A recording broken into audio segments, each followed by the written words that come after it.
আসসালামু আলাইকুম। সবাই কেমন আছেন? আশা করছি সবাই অনেক বেশি ভালো আছেন। আমিও ভালো আছি আলহামদুলিল্লাহ।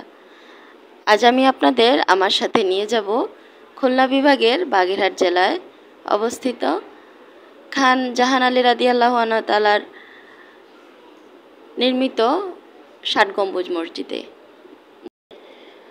ঐতিহাসিক একটি মসজিদ, আমরা সকলেই জানি ৬০ গম্বুজ মসজিদ। সেই ৬০ গম্বুজ মসজিদ দেখার অনেক দিনের ইচ্ছে ছিল। তো খুলনা এবার ঈদ করেছি, সেই সুবাদে সেখানে যাওয়া হলো। তো আমরা রূপসা নদী হয়ে গিয়েছিলাম। প্রথমে নৌকায় উঠতে হবে। আমার হাজব্যান্ড তার বাচ্চাদেরকে নিয়ে আগে নৌকায় উঠে গিয়েছেন আমাকে ছেড়ে। তিনি মনে মনে হয়তো ভেবেছিলেন এই বুঝি সুযোগ, এই বেডি যদি নদীতে পড়ে যায় তাহলে আমার জীবনটা বাঁচা গেল। যাই হোক, মজা করছিলাম। নদীতে নৌকা চড়তে এত ভালো লাগছিল। প্রথমে উঠতে একটু ভয় পেয়েছিলাম, কিন্তু পরে আহা কি যে ভালো লাগছিল, সে ভালো লাগা বলে প্রকাশ করার মতো না। নৌকা, পানি, ঢেউ সব মিলিয়ে সে এক অন্যরকম ভালো লাগার মুহূর্ত। আমার তো একদম নামতেই ইচ্ছে হচ্ছিল না। নৌকায় যখন উঠেছি এপার থেকে ওপারে মুহূর্তের মধ্যেই যেন পার হয়ে গিয়েছি। খুলনা শহর আসলেই অনেক ভাগ্যবান, এত সুন্দর একটি নদীর পাশে তার অবস্থান।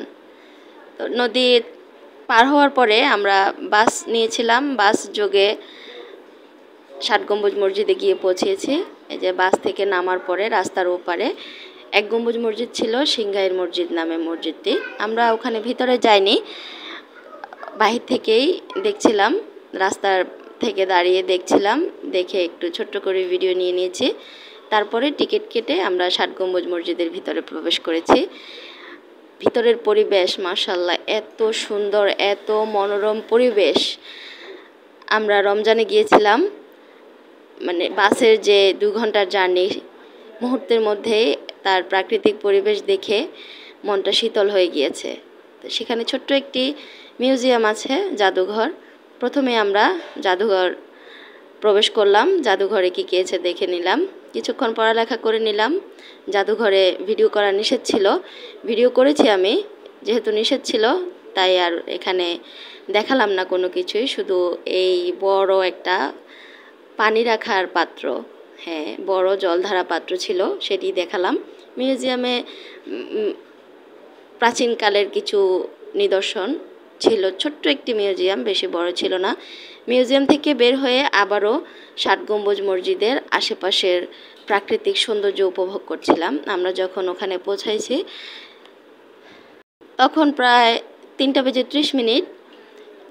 অনেক রোদ গরম ছিল, তারপরও চারপাশের সবুজ শ্যামল পরিবেশ মনটা একদম শীতল করে দিয়েছে। এই গাছটি কি গাছ বলেন তো? কে কি চিনতে পারেন কমেন্ট বক্সে জানাবেন এই গাছটির নাম কি। গাছটি ক্রস করে অনেকক্ষণ হেঁটে অনেকগুলো ছবি তুলে তারপর আমরা মসজিদের ভিতরে প্রবেশ করেছি। মাশাআল্লাহ, আশেপাশের জায়গা এত সুন্দর, এত সুন্দর, আমি জায়গাটির প্রেমে পড়ে গিয়েছি। আমার মনে হচ্ছিল যে বারবার এখানে যাব। মসজিদের ভিতরেও ভিডিও করা নিষেধ ছিল, তারপর আমি ছোট্ট একটু ক্লিপ নিয়েছিলাম। যেহেতু নিষেধ ছিল তাই আর ভিডিও বেশিক্ষণ করিনি। ঘুরতে ঘুরতে ইফতারের সময় হয়ে গিয়েছিল। ইমাম সাহেব আমাদের ইফতারির দাওয়াত করেছেন, তো বসে গেলাম ইফতারি করতে। ইফতারি শেষ করে আবার বাসায় ফেরার পালা। রাতের পরিবেশ তো আরও অনেক মনোমুগ্ধকর, চারপাশে লাইটিং করা হয়েছিল। এর পরের দিনই ছিল ঈদ উল ফিতর। ঈদ উল ফিতরের বড় জামাত অনুষ্ঠিত হবে এখানে, যার কারণে চারপাশ আলোকসজ্জায় সজ্জিত হয়েছে। অনেক বেশি ভালো লেগেছে এই ট্যুরটি। আশা করছি আমার সাথে সাথে আপনাদেরও ভালো লেগেছে। এই তো সেই কাঙ্ক্ষিত ৬০ গম্বুজ মসজিদ অবশেষে দেখতে পেলাম।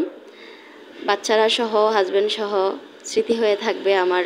শুধু একটাই আফসোস থেকে গেল, সন্ধ্যা হয়ে যাওয়াতে দিঘিটি দেখতে পারিনি।